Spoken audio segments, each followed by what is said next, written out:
दोस्तों, किसी के भी मन की बातें जानने के लिए 3 तरीके होते हैं, लेकिन इन तीनों तरीकों को समझना अति आवश्यक है। यदि आप इन तीनों तरीकों को समझ लेते हैं तो आप किसी के भी मन की बातें बड़ी ही आसानी से जान सकते हैं, समझ सकते हैं। तो चलिए इसे एक बुद्ध कहानी के माध्यम से समझते हैं कि किस तरह से आप दूसरों की मन की बातें जान सकते हैं, समझ सकते हैं। बहुत समय पहले की बात है। एक छोटा सा गांव था। उस गांव में 2 भाई रहा करते थे। बड़ा भाई अंधा था, जिस कारण वो हमेशा घर पर ही बैठा रहता था, और छोटा भाई खेती किया करता था। लेकिन खेतों में अधिक जानवर आने से पूरी फसलें नष्ट हो जाती थीं, जिस कारण छोटा भाई बहुत परेशान हो चुका था। तभी उसे एक तरकीब सूझी। एक दिन उसने सोचा, खेतों में से इन जानवर को भगाने के लिए क्यों ना मैं अपने बड़े भाई की मदद लूं। वैसे भी बड़े भैया अंधे हैं। अगर वह खेत में बैठे रहेंगे और जानवरों की आहट आने पर वो उन्हें जोर से चिल्लाकर भगा सकते हैं, जिससे हमारी फसलें बच सकती हैं। इसलिए उन्हें मैं खेत में बिठा देता हूं। ये सब सोच विचार करने के बाद उसने अपने खेत में ही एक छोटी सी झोपड़ी तैयार की और अपने अंधे भाई को उस खेत में बिठा दिया और उनसे कहा, भैया, यदि कोई जानवर की आहट आपको सुनाई दे तो आप जोर जोर से चिल्लाना। ये सुनकर वो जानवर यहां से भाग जाएंगे और हमारी फसलें नष्ट होने से बच जाएगी। बड़ा भाई अपने छोटे भाई की बात मान लेता है और वो उस दिन से खेत में ही रहना शुरू कर देता है। जब भी किसी जानवर की आहट उसे सुनाई देती तो वो तुरंत जोर जोर से चिल्लाना शुरू कर देता, जिससे वो जानवर उसके खेतों से भाग जाते। ऐसा करते करते कई दिन बीत चुके थे। तभी एक दिन उसके खेत में एक हिरण भागता हुआ आता है और वह खेत के बांध को तोड़कर वहां से भाग गया। लेकिन उसी हिरण का पीछा करते हुए एक राजा भी उस खेत में आ पहुंचा। तभी राजा की नजर उस अंधे भाई पर पड़ती है। राजा उस व्यक्ति से कहता है, देखो, मैं यहां पर एक जानवर का पीछा करते हुए आया हूं।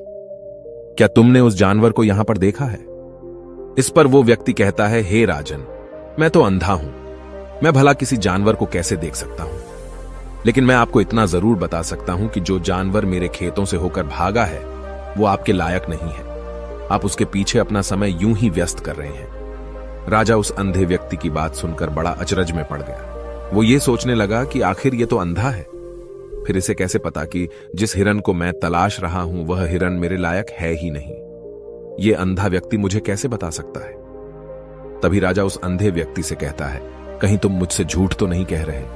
एक तरफ तुम ये कहते हो कि तुम अंधे हो और दूसरी तरफ तुम ये भी कह रहे हो कि जो जानवर यहां से भागा है वो मेरे लायक नहीं है। इस पर वो अंधा व्यक्ति कहता है, हे राजन, जिसे आप एक हिरण समझ रहे हैं, असल में वो एक हिरण नहीं है बल्कि एक हिरणी है, और वो भी गर्भवती है। और जहां तक मुझे ज्ञान है, मैंने कभी किसी राजा को किसी गर्भवती हिरणी का शिकार करते हुए नहीं सुना है। और इसी कारण मैं आपसे ये कह रहा हूं कि वो हिरणी आपके लायक नहीं है। आप उसके पीछे अपना समय व्यर्थ ना करें। यह सुनकर राजा और भी अचरज में पड़ गया। वो ये सोचने लगा कि आखिर ये अंधा आदमी ये कैसे जान सकता है कि वो हिरणी है और गर्भवती है। राजा कुछ देर सोच विचार करने के बाद अपने सेनापति से कहता है, सेनापति जी, मुझे वो जानवर जिंदा चाहिए, क्योंकि मुझे यह पता करना है क्या वह हिरणी है और क्या वह गर्भवती है। क्योंकि यह अंधा आदमी बहुत विश्वास के साथ कह रहा है और मुझे इस बात की पुष्टि करनी है। यदि वह हिरणी हुई और गर्भवती हुई तो वह हमारे शिकार के लायक नहीं है, क्योंकि हम तो एक हिरण का पीछा कर रहे थे। इसलिए जाओ और पता करो कि क्या वो हिरणी है। सेनापति राजा से आज्ञा लेकर आगे की ओर बढ़ चलता है और कुछ देर बाद जब वह वापस लौट कर आता है तो वह राजा को कहता है, हे राजन, इस अंधे आदमी ने जो भी बातें कही हैं वो बिल्कुल सही हैं। वो एक हिरणी ही है और वह गर्भवती भी है। यह सुनकर राजा आश्चर्यचकित रह गया। उसे समझ नहीं आ रहा था कि आखिर अंधा आदमी कैसे पता कर सकता है कि वह जानवर एक हिरणी है, और तो और वह गर्भवती है। भला एक अंधा आदमी यह कैसे देख सकता है, यह कैसे जान सकता है? आखिर इसे यह कैसे पता चला? ऐसे कई सारे प्रश्न अब राजा के मन में उमड़ने लगे। अब राजा ने यह ठान लिया था कि मुझे इस बात की तह तक पहुंचना ही है कि आखिर यह अंधा आदमी कैसे जानता है कि वह जानवर एक हिरणी है। यह सोचकर राजा उस अंधे आदमी के पास जाता है और उस अंधे आदमी से कहता है, देखो, मैं ये तो नहीं जानता कि तुम सचमुच अंधे हो या नहीं, लेकिन मैं तुमसे एक बात जानने आया हूं। क्या तुम मेरे प्रश्न का सही सही जवाब दोगे? इस पर अंधा व्यक्ति कहता है, हे राजन, आप जो कुछ पूछना चाहते हैं मुझसे पूछ सकते हैं, मैं आपको बिल्कुल सच सच जवाब दूंगा।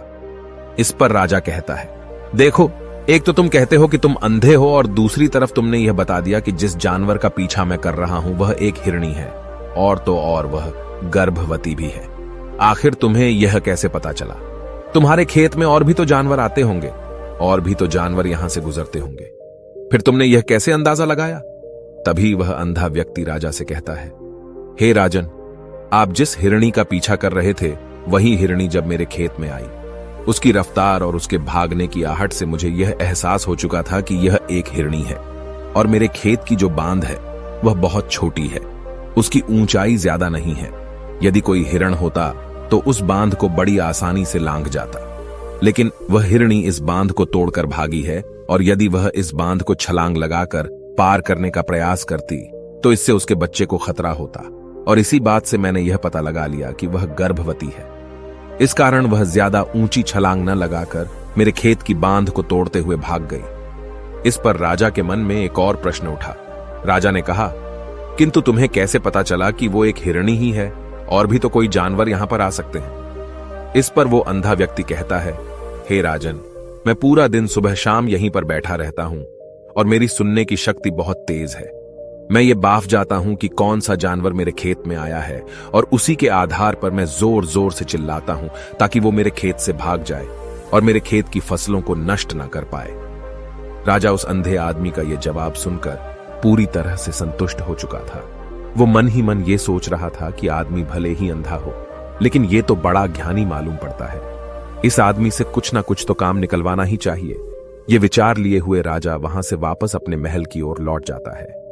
राजमहल पहुंचते ही राजा उस अंधे व्यक्ति से कहता है, आप तो बड़े ज्ञानी व्यक्ति है, आपको किसी भी बात का पता बड़ी आसानी से चल जाता है। आज मैंने आपको यहां पर इसलिए बुलाया है क्योंकि मैं आपसे ये जानना चाहता हूं कि मेरी पत्नी पतिव्रता है या नहीं। इस पर वो अंधा व्यक्ति कहता है, हे राजन, ये कैसा प्रश्न हुआ? इस पर राजा कहता है, मैंने आपसे बिल्कुल उचित प्रश्न किया है, मुझे इस प्रश्न का उत्तर दीजिए।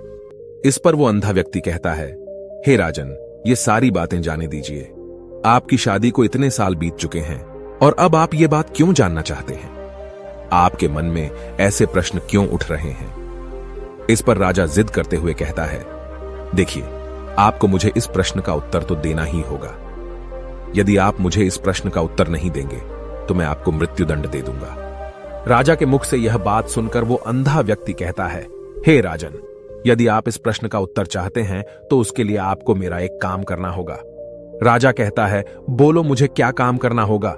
इस पर व्यक्ति कहता है, इसके लिए आपकी पत्नी को मेरे साथ कमरे में अकेले छोड़ना होगा।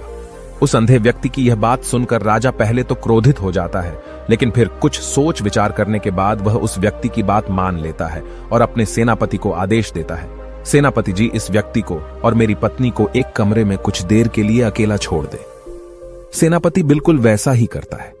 अब राजा की पत्नी और अंधा आदमी एक कमरे में बंद हो चुके होते हैं। तभी वो अंधा आदमी राजा की पत्नी से कहता है, मुझे आपको छूना है। इस बात पर रानी अत्यधिक क्रोधित हो जाती है और उस अंधे आदमी को वो पकड़ पकड़ कर पीटने लगती है, कभी हाथों से तो कभी लातों से तो कभी पटक पटक कर। इस तरह से उन्होंने उस अंधे आदमी की खूब पिटाई की। उसके बाद किसी तरह से वह अंधा आदमी अपनी जान बचाकर वहां से भाग निकलता है और वह राजा के पास पहुंचता है और वह राजा से कहता है, हे राजन, आपकी पत्नी पतिव्रता नहीं है। यह बात सुनकर राजा अत्यधिक क्रोधित हो उठता है और राजा अपनी तलवार निकालकर सीधा अपनी पत्नी की ओर जाता है और क्रोधित होकर वह अपनी रानी से कहता है, रानी जी, आज मैं जो भी सवाल आपसे करने वाला हूं उसका मुझे सच सच जवाब दीजिएगा, और यदि आपने एक शब्द भी झूठ कहा तो मैं आपका अभी के अभी सर धड़ से अलग कर दूंगा। तभी आगे वह राजा कहता है, मुझे बताइए, क्या आप पतिव्रता हैं या नहीं? इस पर रानी कहती है, हे राजन, आप भले ही मुझे जान से मरवा दीजिए, लेकिन मैं पतिव्रता नहीं हूं। राजा यह बात सुनकर बहुत खुश हुआ, क्योंकि उस अंधे आदमी ने जो भी कहा था वह बिल्कुल सच था। यह बात सुनकर तुरंत ही राजा उस आदमी के पास पहुंचता है और आकर उस अंधे आदमी से कहता है, तुम्हें कैसे पता चला कि मेरी पत्नी पतिव्रता नहीं है? इस पर वह अंधा आदमी कहता है, हे राजन, बड़ी सीधी सी बात है, मैंने तो आपकी पत्नी से बस इतना ही कहा था कि मुझे आपको छूना है, और इस बात पर वह इतना क्रोधित हो उठी कि उन्होंने गुस्से में आकर मुझे लात घूंसों से पीटना शुरू कर दिया। और भला कोई औरत किसी और मर्द को कैसे छू सकती है, लेकिन उन्होंने न आव देखा न ताव, बस लात घूंसे मुझ पर बरसाने शुरू कर दिए। वह भी तो एक छूना ही हुआ, और एक पतिव्रता नारी कभी भी पराये मर्द को नहीं छूती। जब मैंने उसे छूने के लिए कहा था तो वह उस वक्त मुझे मना कर सकती थी, लेकिन उन्होंने तो मुझे पीटना शुरू कर दिया और देखते ही देखते उन्होंने मेरे पूरे शरीर को छू लिया। अब आप ही बताइए, ऐसी स्त्री भला पतिव्रता कैसे हो सकती है? इस पर राजा कहता है, तुम तो बड़े ज्ञानी मालूम पड़ते हो। अच्छा ठीक है, चलो तुम मेरे एक प्रश्न का और जवाब दो। यदि तुमने मुझे इस प्रश्न का सही सही जवाब दे दिया तो मैं तुम्हें यहां से जाने दूंगा। आगे राजा उस अंधे आदमी से कहता है कि तुम मुझे यह बताओ, क्या मैं सच में अपने पिताजी का ही बेटा हूं या फिर किसी और का? इस पर वह अंधा भी कहता है, हे राजन, इस बात से आपका क्या लेना देना? आप किसी की भी औलाद हो, आखिर आप हैं तो इस राज्य के राजा, इसलिए इस प्रश्न को जाने दीजिए। लेकिन राजा कहता है, नहीं नहीं, मुझे इस प्रश्न का सही सही जवाब चाहिए, अन्यथा यह प्रश्न मुझे हमेशा परेशान करता रहेगा। इसलिए मैं इसका सही सही जवाब जानना चाहता हूं। यदि तुम इसका सही सही जवाब दे देते हो तो तुम यहां से जा सकते हो, मैं तुम्हें नहीं रोकूंगा। इस पर वह अंधा आदमी कहता है, हे राजन, इसके लिए तो मुझे आपके मां के पास भी जाने की कोई आवश्यकता नहीं है। मैं आपको अभी अभी यह बता सकता हूं कि आप किसकी औलाद हैं, लेकिन उससे पहले मैं चाहता हूं कि आप मुझसे एक वादा करें कि आप मुझ पर क्रोध नहीं करेंगे। राजन ने कहा, मैं तुमसे वादा करता हूं, मैं तुम पर क्रोध नहीं करूंगा। इसके बाद वह अंधा आदमी राजा से कहता है, हे राजन, आप है तो अपने ही पिता के पुत्र, लेकिन आप पर एक कंजूस सेठ की छाया पड़ी हुई है। यह सुन राजा बहुत क्रोधित हो उठा और वह तुरंत तलवार निकालकर अपनी मां के पास जा पहुंचा। वह वहां पर पहुंचने के बाद अपनी मां से कहता है, मां, मुझे सच सच बताइए, क्या मैं अपने ही पिता का पुत्र हूं या नहीं? यदि आपने मुझे सही सही नहीं बताया तो वह यहीं पर अपने प्राण त्याग दूंगा। मुझे बताओ क्या सच है? इस पर उस राजा की मां कहती है, बेटा, तू है तो अपने ही पिता का पुत्र, लेकिन तुम्हारे ऊपर एक कंजूस सेठ की छाया पड़ी हुई है। जब मैं एक बार नहाने के बाद अपना मुंह आईने में देख रही थी, तभी उस कांच के पीछे मुझे एक कंजूस सेठ नजर आता है और उसी की छाया तुम पर पड़ चुकी है। यह सुन राजा बहुत खुश हो जाता है और वह तुरंत दौड़ा दौड़ा वापस उस अंधे आदमी के पास पहुंचता है और उस अंधे आदमी से कहता है, तुम्हें यह कैसे पता चला कि मुझ पर एक कंजूस सेठ की छाया पड़ी हुई है? इस पर वह आदमी कहता है, हे राजन, आपने मुझसे कई सारे सवाल पूछे जिनका जवाब मैंने आपको सही सही दिया है। यदि कोई और राजा होता तो मुझे इसके बदले में ढेरों सारे इनाम मिल चुके होते, लेकिन अब तक आपने एक फूटी कौड़ी तक नहीं दी है। इस बात से ही मैंने अंदाजा लगा लिया था कि आप बहुत कंजूस हो। यह बात सुनकर राजा जोर जोर से हंसने लगा और कहता है कि आप जो भी मांगेंगे वह मैं आपको अवश्य दूंगा, लेकिन मुझे यह बताओ कि तुम्हें कैसे पता चल जाता है कि कौन सी बात सही है और कौन सी गलत? तुम किसी भी बात का इतना सटीक और सही जवाब कैसे दे पाते हो? इस पर वह अंधा आदमी कहता है, हे राजन, मैं तो वैसे ही अंधा हूं। यदि मेरी आंखें होती तो मैं किसी की भी मन की बातें बड़ी सरलता से जान लेता। मन की एक भाषा होती है और यह भाषा मनुष्य के शरीर के व्यवहार के रूप में देखी जा सकती है। उसकी आंखों से, उसके होठों से, उसके काम करने के तरीके से, उसकी क्रियाओं से पता किया जा सकता है कि उसके मन में क्या चल रहा है। उसके आधार पर हम किसी के भी मन की बातें जान सकते हैं, लेकिन मैं तो अंधा हूं, मैं देख नहीं सकता, इसलिए मैं क्रियाओं से देखता हूं। यदि मुझे कोई बात जाननी हो तो अगले आदमी को कुछ काम देना पड़ता है, जिस पर वह व्यक्ति किस प्रकार काम करता है, किस तरीके से इस काम को करता है, उसके आधार पर ही मैं यह पता कर पाता हूं कि उसके मन में क्या चल रहा है। तभी वह राजा कहता है, तो क्या इसका अर्थ यह हुआ कि मैं भी किसी के मन की बातें जान सकता हूं? इस पर वह अंधा आदमी कहता है, हे राजन, अवश्य आप भी किसी भी व्यक्ति के मन की बात जान सकते हैं, किंतु उससे पहले आपको अपने ऊपर काम करना होगा, और वह काम है अपने मन को शांत करना, अपने मन को वर्तमान में लाना होगा, जिसके लिए मैं आज आपको 3 तरीके बताने वाला हूं।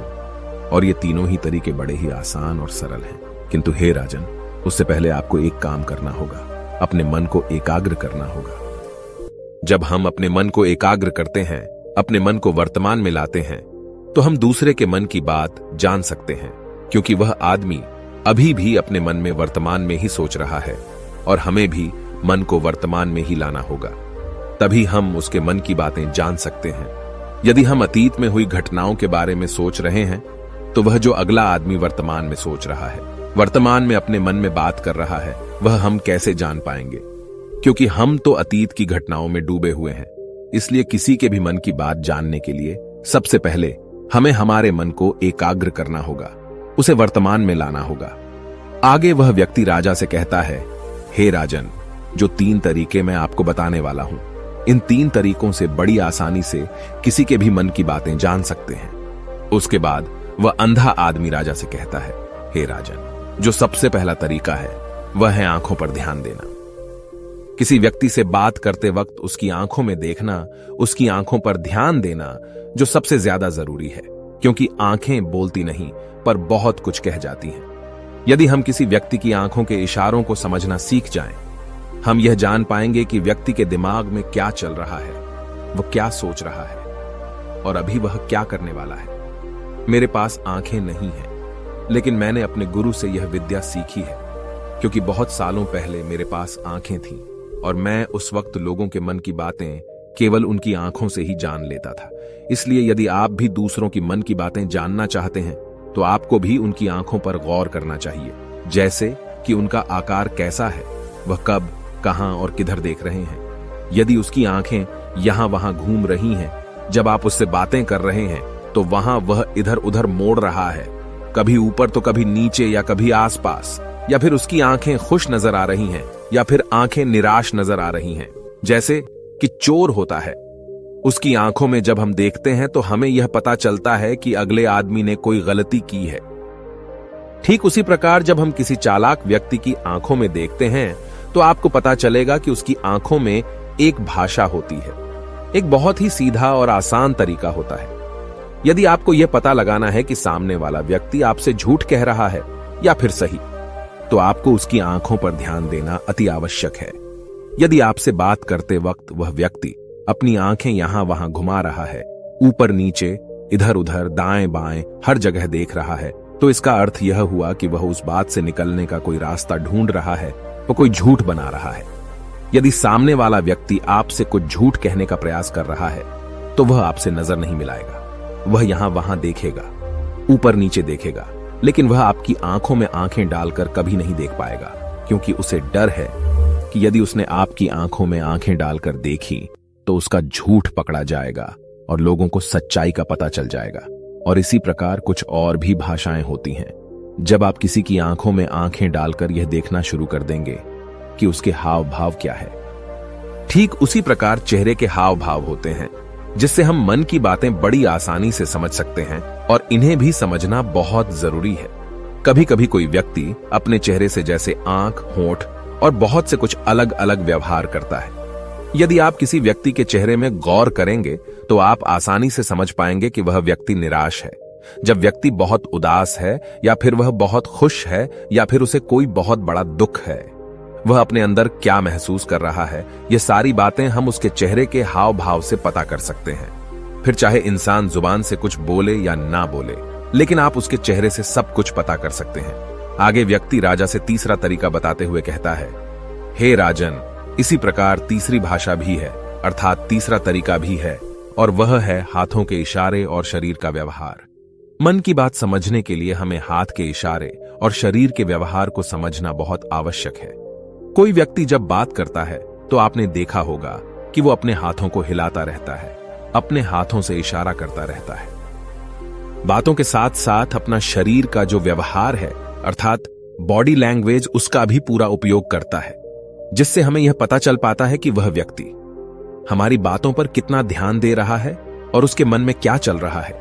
शरीर के व्यवहार को देखने के लिए उसके हाथ मटकाने, शरीर मटकाने और चेहरे पर बार बार हाथ लाने, हाथों का एक दूसरे से मसलना, ऐसी बहुत सी क्रियाएं होती हैं, उस पर हमें ध्यान देना अति आवश्यक है। मन की बात को समझने के लिए हमें शरीर के व्यवहार को भी समझना पड़ता है। यदि हम इन 3 तरीकों को सही तरीके से ध्यान देकर इन 3 तरीकों को अच्छे से समझ लेते हैं तो हम बहुत जल्दी किसी भी व्यक्ति के मन की बातें बड़ी सरलता और सहजता से जान सकते हैं। इसलिए यदि आपको किसी के मन की बातें जानी है तो आपको उसकी आंखों पर, उसके चेहरे पर, उसके शरीर के हाव भाव को और उसके हाथों को ध्यानपूर्वक देखना और समझना होगा, जिससे आप यह समझ पाएंगे कि आखिरकार उसके मन में क्या चल रहा है और वह क्या सोच रहा है। लेकिन उनसे पहले आपको अपने मन को एकाग्र करना होगा, शांत करना होगा और अपने मन को वर्तमान में लाना होगा। तभी आप उस व्यक्ति की इन सभी क्रियाओं पर ध्यान दे पाएंगे, उन्हें समझ पाएंगे।